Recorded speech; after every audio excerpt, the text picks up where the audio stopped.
पहली जो मुझे मुझे लगता है कि इस चर्चा को समृद्ध या एनरिच करने का एक आइडिया है, वो अभी आजकल मैं एक किताब पढ़ रहा हूँ। सब्यसाची भट्टाचार्य की किताब है, उसका किताब का टाइटल है टॉकिंग बैक, और सब टाइटल है civilisational discourse in modern India. उसका टॉकिंग बैक इंपॉर्टेंट चीज़ है। तो उसका बेसिक आर्ग्यूमेंट इस किताब का ये है कि भारत के बारे में तमाम तरह के आइडियाज़, लार्ज बिग आइडियाज़, शुरू में ब्रिटिश से आ रहे थे 18वीं और 19वीं सदी में, और भारतीय लोग चुपचाप उनको सुन रहे थे एक तरह से। बहुत सारे कुछ आइडियाज़ को पसंद कर रहे थे, कुछ को नहीं पसंद कर रहे थे, लेकिन उनको सुन रहे थे। और 19वीं सदी के दूसरे हिस्से से एक टॉकिंग बैक की प्रक्रिया शुरू होती है। भारतीय लोग जो हैं वो इन सवालों का जवाब देते हैं और अपनी तरीके से टॉक बैक करते हैं। तो टॉकिंग बैक का आइडिया बहुत इंपॉर्टेंट है। तो ये तो जिसमें कि बंकिम से वो शुरुआत करते हैं, जो सिविलाइजेशन का जो पूरा डिस्कोर्स है, विलियम जोन्स और फिर जेम्स मिल एक तरह की अलग अलग तरह की समझ इंडियन सिविलाइजेशन के ऊपर रखते हैं, और फिर भारतीय लीडर्स जो हैं वो उसका जवाब देते हैं। तो ये टॉकिंग बैक एक बहुत इंपॉर्टेंट आइडिया है लैंग्वेज के कॉन्टेक्स्ट में भी। और ये टॉकिंग बैक मुझे लगता है कि 3 फॉर्म लेती है। पहला तो एक रिप्यूडिएशन का है, सिविलाइजेशन पे जो वहां से आइडियाज आ रहे हैं उनको रिप्यूडिएट किया जा रहा है। दूसरा फॉर्म लेता है ये रिवीजन और मॉडिफिकेशन का। तो जैसे एक नेशनलिज्म का आइडिया है, सेक्युलरिज्म का आइडिया है, इसको इंडियन नेशनलिस्ट लीडरशिप रिजेक्ट नहीं करती है, लेकिन वो मॉडिफाई करती है, डेवलप करती है कि सेक्युलरिज्म की हमारी अपनी हिंदुस्तानी परिस्थितियां हैं, इंडियन नेशन की हमारी परिस्थितियां हैं। ये कहना ठीक नहीं कि भारत में, जैसा कि इलियास ने बताया, उन्होंने मान लिया कि कोई नेशन हो ही नहीं सकता, तो उसको वो करते हैं। कुछ आइडियाज हैं वो काफ़ी एक्सेप्ट भी करते हैं। तो उसमें दो भाषा के मसले पे लेके 2-4 जो आइडियाज आते हैं। एक तो नेशनल लैंग्वेज का आइडिया 19वीं सदी में आता है, जो कि यूरोपियन एक्सपीरियंसेस में काफ़ी रूटेड है एक तरीके से। मदर टंग का भी आइडिया कि मदर टंग और नेशनल लैंग्वेज में किसी तरह का कन्फ्लेशन हो सकता है और होना चाहिए। We need to progressively work towards bringing the two together. British उसमें लगातार मदर टंग की बात होती है, हमारे यहाँ उतनी मातृभाषा पर उसको डिस्कोर्स का उतना हिस्सा नहीं है। तो ये नई नई कैटेगरीज आती है जिसके टर्म्स में भाषा पर हम लोग देखते हैं, तो कहीं ना कहीं पे काफ़ी एक्सेप्ट किया जाता है। लेकिन एक प्रॉब्लम भी नज़र आती है। भारत का जो 19वीं सदी का इतिहास है, जिसमें कि रीजनल बहुत सारी भाषाएं, उनके अपने लिटरेचर, एक खास तरह की डाइवर्सिटी पल बढ़ रही है। ऐसे में नेशनल लैंग्वेज कैसे होगी? लेकिन आइडिया आ जाता है, उस पर बहुत बहस होती है, और उसको गांधी जो अपने तरीके से रिजॉल्व करते हैं, वो एक नई कैटेगरी इंट्रोड्यूस करते हैं, और वो है संपर्क भाषा की, लिंक लैंग्वेज की। तो जब ये लिंगुआ फ्रांका का आइडिया यूरोप से आता है इंडिया में, और उसको काफ़ी हद तक एक्सेप्ट भी किया जाता है, लेकिन उसमें भी एक मॉडिफिकेशन है। तो गांधी जब कहते हैं कि हिंदी को राष्ट्रभाषा बनाना चाहिए, और जब पुरुषोत्तम दास टंडन कहते हैं राष्ट्रभाषा बनाना चाहिए, तो सुपरफिशियली लगता है कि वो एक बात कर रहे हैं। लेकिन थोड़ा डीप डाउन जाएंगे, जैसा कि इलियास भी कहते, तो आप पाएंगे कि दोनों में बहुत बुनियादी फ़र्क है। और बुनियादी फ़र्क ये है कि गांधी जो हैं वो एक संपर्क भाषा, वो कहते भी हैं, या एक लिंक लैंग्वेज की तरह से हिंदी को डेवलप करना चाहते हैं। जबकि बाकी लोग राष्ट्रभाषा, राष्ट्रभाषा में एक एक्सक्लूसिविटी का सेंस है कि पूरे देश की एक भाषा होगी, उस तरह से जैसे कि इंग्लैंड की इंग्लिश है, फ्रांस की फ्रेंच है, और जर्मनी की जर्मन, हंगेरियन, जैसे कि यूरोप में हो गई है। यहाँ पर नेशनल लैंग्वेज के आइडिया को लगातार हमारी लीडरशिप जो है वो रिवाइज करने की कोशिश कर रही है, मॉडिफाई करने की कोशिश कर रही है, और वो इसी सेंस में कर रही है, एक लिंक, गांधी खासतौर पे लिंक लैंग्वेज वाले सेंस में। तो मुझे लगता है टॉकिंग बैक का, हम लैंग्वेज का जो डिस्कोर्स है उसमें एक there is a particular type of talking back, जिसमें कुछ एक्सेप्टेंस है, कुछ मॉडिफिकेशन है, कुछ रिप्यूडिएशन भी है। अब हिंदी पर आते हुए, ये तो मेरा पहला आइडिया था। हिंदी पर आते हुए मुझे लगता है कि अगर जो हिंदी की कहानी है आजकल जो थोड़ा ज़्यादा मैं सोच रहा हूँ, तो मुझे लगता है कि मैं अपनी बात 3 अलग अलग स्टेजेस से हिंदी होके गुजरती है। ये एक नई भाषा है, मॉडर्न भाषा है, एक छोटा सा इसका एरिया है। जैसा कि सारी भाषा, कोई भी भाषा होती है, वो it does not start out being a national language और a language of large region, जब तक कि वो लिटरेसी की भाषा ना हो, लैटिन या संस्कृत की तरह। तो कोई भी भाषा जो स्पीच कम्युनिटी के लेवल पे बहुत छोटे एरिया की होती है, तो हिंदी भी जिस फॉर्म में आज देखते हैं वो दिल्ली और मेरठ और उसके आसपास के थोड़े से इलाके की भाषा थी। लेकिन वो एक प्रक्रिया शुरू होती है 19वीं सदी के दूसरे हिस्से से, जबकि वो धीरे धीरे एक डेवलप करती है। तो मैं जब अपनी बात कहूँगा तो वो 3 स्टेजेस में हिंदी डेवलप करती है। पहली तो स्टेज यही है हिंदी के आर्टिकुलेशन की, जिसमें कि एक उर्दू के साथ उसकी बहुत तगड़ी राइवलरी होती है। पूरा हिंदी मूवमेंट वो ऑफिशियल पेट्रनेज के लिए है। तो एक बहुत इंटरेस्टिंग है कि हिंदी की लड़ाई का जो पहला कदम है वो एक पेट्रनेज की लड़ाई है, और उसमें उर्दू इज़ द राइवल। और वो लड़ाई थोड़ी भाषा की कम, इसलिए कि भाषा के लेवल पे दोनों काफ़ी कॉमन है, वो स्क्रिप्ट के लेवल पे ज़्यादा है। और इसीलिए इलियास, आपने नोटिस किया होगा कि जो ऑर्गेनाइजेशन 19वीं सदी में बनता है हिंदी का, वो नागरी प्रचारणी सभा उसको कहते हैं, हिंदी प्रचारणी सभा नहीं है, इसलिए फोकस जो है वो स्क्रिप्ट पे बहुत ज़्यादा है। और जब स्क्रिप्ट का मसला कुछ हद तक जब ऑफिशियल पेट्रनेज का रिजॉल्व हो जाता है 1900 तक, तो 1910 में जो अगला ऑर्गेनाइजेशन आता है वो कहता है कि हिंदी साहित्य सम्मेलन। इसलिए कि हिंदी साहित्य सम्मेलन का जो एजेंडा ये है वो ये है कि हिंदी को किस तरीके से नेशनली एक्सेप्टेबल बनाया जाए, एक नेशनल लैंग्वेज की तरह से। तो बहुत सारे जो उनके जो सम्मेलन होते हैं वो यूपी से बाहर के होते हैं तमाम और जगह पे, और उनका संघर्ष ये होता है इस दौरान में कि हिंदी का एक कनेक्टिविटी बाकी जो रीजनल लैंग्वेजेस हैं उनके साथ जोड़ी जाए, through journalism, through translations. Bengali से बहुत सारे ट्रांसलेशन होते हैं, जर्नलिज्म बहुत ही वाइब्रेंट हिंदी का जर्नलिज्म टेक फोर्थ करता है, और इस दौरान में बहुत सारी कनेक्टिविटीज़ हिंदी की डेवलप होती हैं, और वो फिर वो इस तरह से होती हैं कि वो अपना क्लेम आगे रखती है एक नेशनल लैंग्वेज के रूप में। उसकी एक आत्म छवि या जो सेल्फ इमेज हिंदी की बनती है वो एक उस तरह की बनती है, जिसमें कि उसकी मेजर राइवलरी, अब उर्दू वाली राइवलरी कम पड़ जाती है, लेकिन इंग्लिश एक नई राइवल लैंग्वेज के रूप में आती है। तो प्रेमचंद और तमाम लोग फिर वो जो है हिंदी बरक्स उर्दू के अंग्रेजी के बरक्स हिंदी का क्लेम सामने रखते हैं और बताते हैं कि भाई अंग्रेजी तो विदेशी भाषा है, वो देश के इंटेलिजेंसिया को यूनाइट कर सकती है, लेकिन वो इंटेलिजेंसिया को लोगों के साथ काट देगी। तो अंग्रेजी का एक पॉजिटिव कंट्रीब्यूशन तो मानते हैं कि वो बंगाल और महाराष्ट्र और साउथ के इंटेलिजेंसिया को यूनाइट करेगी और पंजाब, लेकिन वो सारे इंटेलिजेंसिया को अपने ही लोगों के साथ काट देगी, और वो प्रॉब्लम आज भी अंग्रेजी के साथ में है। तो एक making towards the making of a national language एक सिलसिला चलता है, और उसमें तीसरा स्टेज जो है वो कॉन्स्टिट्यूएंट असेंबली का है, जब हिंदी के इस दावे को बहुत बड़े पैमाने पे एक चुनौती दी जाती है, एक बहुत बड़ा क्लेम आता है। 40-50 मेंबर्स हैं जो कि ये कहते हैं कि हिंदी को वो नहीं एक्सेप्ट करते हैं। पहली बार हिंदी इंपीरियलिज्म जैसे शब्द का इस्तेमाल होता है, इलियास भी he must have come across it, I also came across it. और 50s में लोग कहते हैं कि भाई जैसे इंग्लिश एलियन है तो वैसे हिंदी भी एलियन है बहुत सारे इलाकों के लिए। लोग कहते हैं कि हिंदी में एक उसका सिरा प्रोग्रेस के साथ जुड़ता है तो दूसरा सिरा रिएक्शन के साथ भी जुड़ता है, बिकॉज हिंदी अपना एक एग्रेसिव एंटागनिस्टिक पोस्चर के साथ में लोगों को एंटागनाइज भी कर रही है। तो कहीं ना कहीं पे हिंदी की जो एक ट्रैजेक्टरी थी कि वो धीरे धीरे एक नेशनल लैंग्वेज बन रही थी, साउथ में, बंगाल में, गुजरात में, तमाम जगह पे हिंदी की एक्सेप्टेबिलिटी बढ़ रही थी। तो एक काउंटर ट्रेंड भी शुरू होता है, वो ये है कि फिर धीरे धीरे हिंदी को लोग इंक्रीजिंगली एक नॉर्थ इंडियन लैंग्वेज की तरह देखने लगते हैं, और वो काउंटर जो ट्रेंड है वो पूरी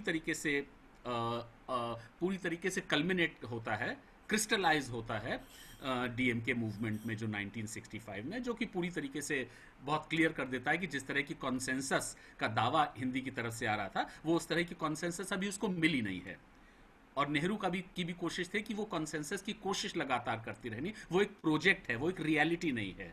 और नेहरू का लगातार 50s में कोशिश यही है कि ये एक प्रोजेक्ट की तरह से रखिए ताकि धीरे धीरे मार्केट के थ्रू और तमाम तरीके से हिंदी जो है वो आगे बढ़े।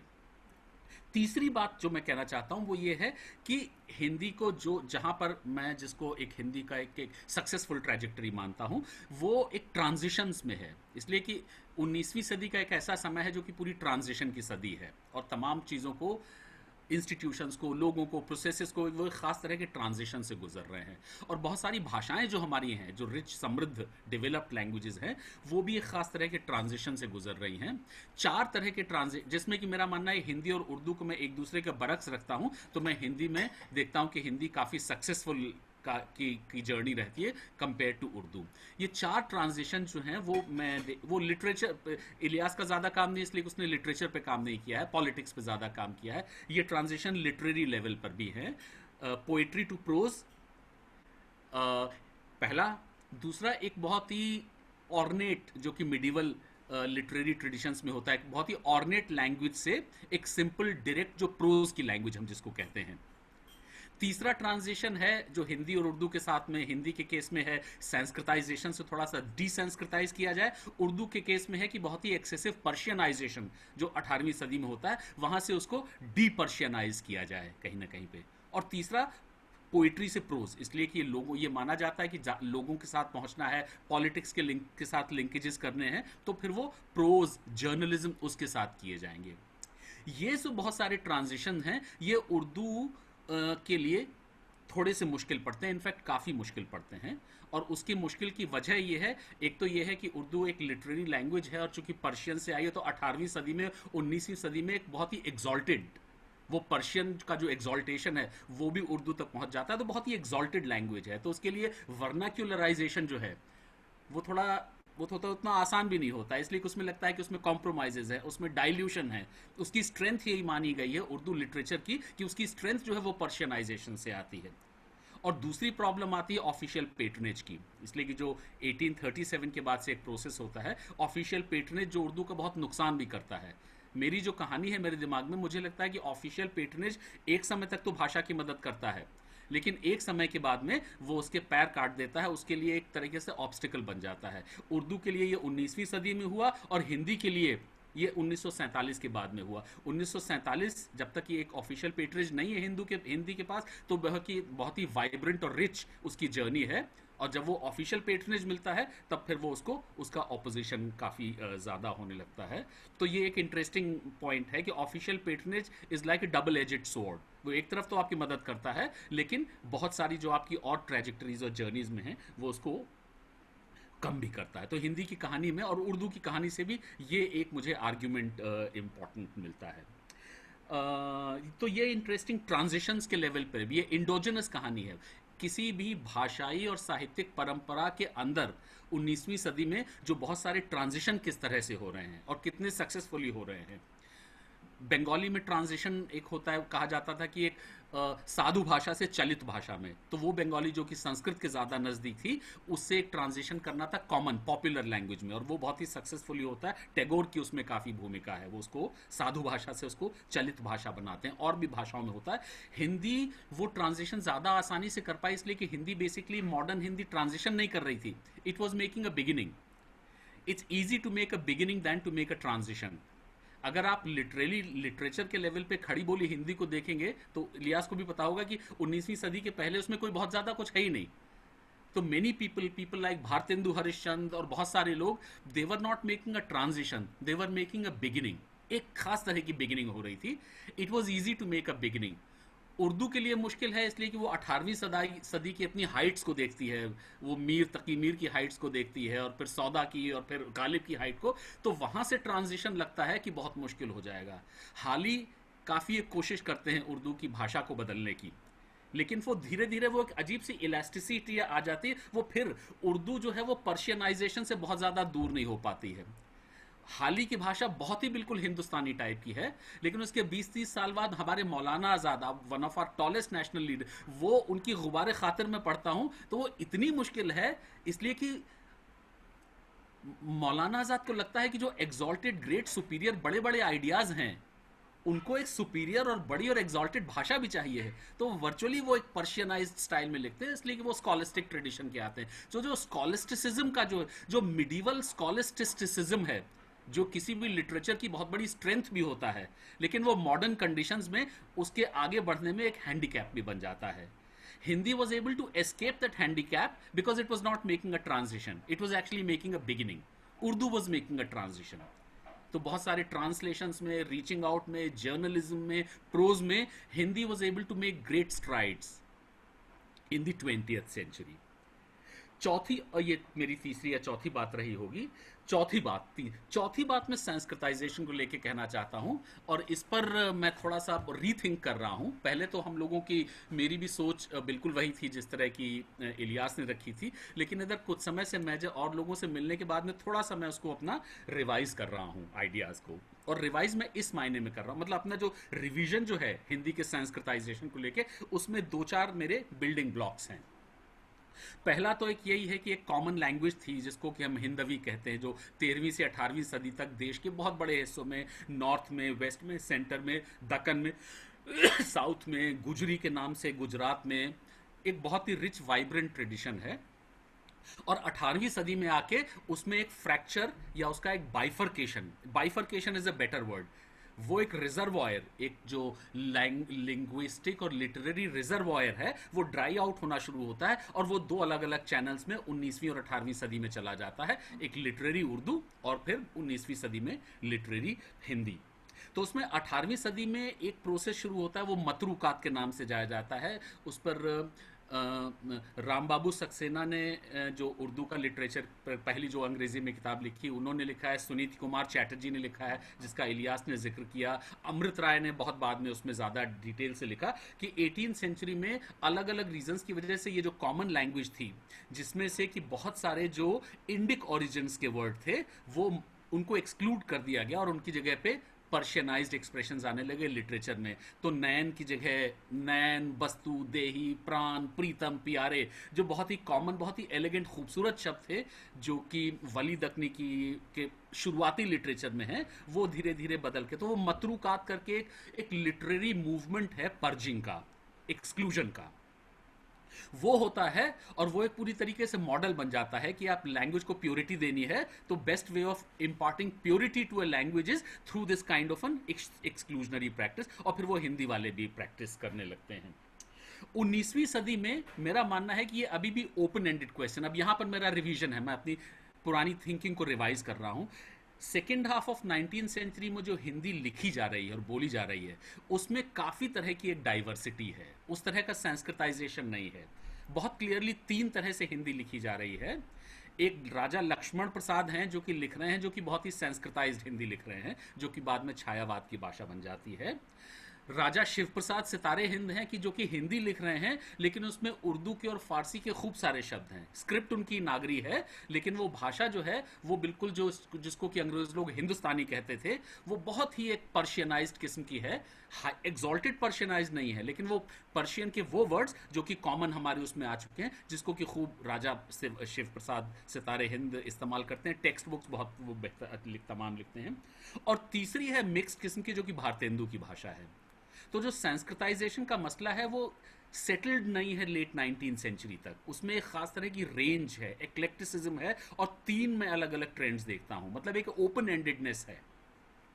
जो ओपन एंडेडनेस 20वीं सदी में छायावाद जो एक बड़ा लिटरेरी मूवमेंट है उस तक आते आते एक डेफिनेट टिल्ट या इंक्लिनेशन संस्कृताइजेशन की तरफ है, जो हमारे प्रोग्रेसिव लीडर्स कर रहे थे। शायद इलियास ने भी इसका जिक्र किया था, निराला हैं जो कि उस तरह से प्रोग्रेसिव लीडर थे लेकिन फिर वो बहुत उसको संस्कृताइज करते हैं। तो मैंने ये सोचा कि आखिरकार ऐसा क्यों हो रहा है, क्यों संस्कृताइज कर रहे हैं, और उसका जवाब मुझे इंटरेस्टिंग मिला सुनीति कुमार चैटर्जी, जो हमारे one of our tallest linguists. Suniti Kumar Chatterjee ने बताया कि लैंग्वेजेस में कुछ, ये लिंग्विस्टिक पॉइंट है कि लैंग्वेजेस में कुछ इनेट टेंडेंसीज होती हैं एक डीएनए की तरह, जो कि शुरुआती लाइफ में वो उसका हिस्सा बन जाती हैं। तो 2 तरह की भाषाएं होती हैं उन्होंने आइडेंटिफाई की, building languages and borrowing languages. Building languages हैं जैसे कि जर्मन है, जापानीज है, चाइनीज भी है, ये बिल्डिंग लैंग्वेज हैं, मतलब इनमें एक अपना इनका रिजर्वॉयर है और जब कोई नई सिचुएशन आती है, नया शब्द आता है, कंप्यूटर, रेलवेज, मीडिया, तो वो अपने उस रिसोर्सेज से, अपने उस रिजर्वॉयर से वो नया शब्द बना लेते हैं बिल्डिंग लैंग्वेजेस में। बोरोइंग लैंग्वेजेस में एक डेरिवेटिव लैंग्वेजेस होती हैं, they have a sense of the root, sense of the origins, वो किसी क्लासिकल लैंग्वेजेस के साथ जुड़ी हुई होती हैं, एक्सॉल्टेड क्लासिकल लैंग्वेजेस के साथ। तो बोरोइंग लैंग्वेजेस जो हैं, जब उनको नए शब्द लेने होते हैं, जब अपने आप को डिग्निटी देनी होती है, अपने आप को लिटरेचर देना होता है, तो they tend to go back to the roots. और सुनीति कुमार चैटर्जी ने कहा कि हिंदी और उर्दू दोनों में सिमिलैरिटी तो ये है कि दोनों बिल्डिंग लैंग्वेजेस नहीं हैं, ये दोनों बोरोइंग लैंग्वेजेस हैं, that much is common to them. लेकिन फर्क यह है कि दोनों कहां बोरो करती हैं वो अलग अलग है। हिंदी जो है वो संस्कृत की तरफ जाती है, उर्दू जो है वो अरबी फारसी की तरफ जाती है। तो जब भी उर्दू वालों को लगता है कि हमें ज्यादा एग्जॉल्टेड, बेहतर, सुपीरियर अपनी भाषा को बनाना है, तो नेचुरल एक इंट्यूटिव टेंडेंसी होती है कि फिर वो फारसी और अरबी और ये तमाम वर्ड्स आ जाते हैं। और हिंदी वालों को जब लगता है कि एक सुपीरियर लिटरेचर, बड़ी एग्जॉल्टेड, ग्रेट बनाना है, तो एक टेंडेंसी यही होती है कि फिर वो आप अपने रूट्स में चले जाते हैं, कि इसलिए कि ये दोनों बोरोइंग डेरिवेटिव लैंग्वेजेस हैं। तो छायावाद का जो संस्कृताइजेशन है वो इसको मैं इस सेंस में देखता हूं, एक लिटरेरी एक एफर्ट के रूप में। तीसरी बात जो मैं क्वेश्चन भी कर रहा हूं संस्कृताइजेशन को, आइडियाज को, चूंकि संस्कृत का एक इंडिक ट्रेडिशंस में वही रोल है जो कि लैटिन का यूरोप में रहा है, ग्रीक का। संस्कृत का की इंपॉर्टेंस ये नहीं है कि कौन संस्कृत बोलता था कौन नहीं बोलता था, कोई स्पीच कम्युनिटी थी भी या नहीं भी थी, ऑब्वियसली नहीं थी। संस्कृत की या आज कितने लोग बोलते हैं नहीं बोलते हैं, संस्कृत की इंपॉर्टेंस तब और आज भी इस मायने में है कि वो एक फीडर लैंग्वेज है। If there is one word which gives me a sense of the importance of the language, it is that it's a feeder language. वो हमारे देश की सारी बड़ी बड़ी जो भाषाएं हैं लिटरेचर के साथ में, एक्सेप्ट 2 और 3, एक्सेप्ट कश्मीरी, एक्सेप्ट सिंधी और उर्दू, इनको छोड़ के जितनी भी भाषाएं, द्रविडियन लैंग्वेजेस इंक्लूडेड, उनके लिए Sanskrit has been a great feeder language. Feeder का मतलब ये है कि आप टर्मिनोलॉजी सप्लाई करते हैं, लिटरेचर के फॉर्म सप्लाई करते हैं, बहुत सारी चीज़ें सप्लाई करते हैं। तो Sanskrit lives today not as a separate exclusive language, but it lives today in this form as a feeder language, as a supplier language to all the other languages.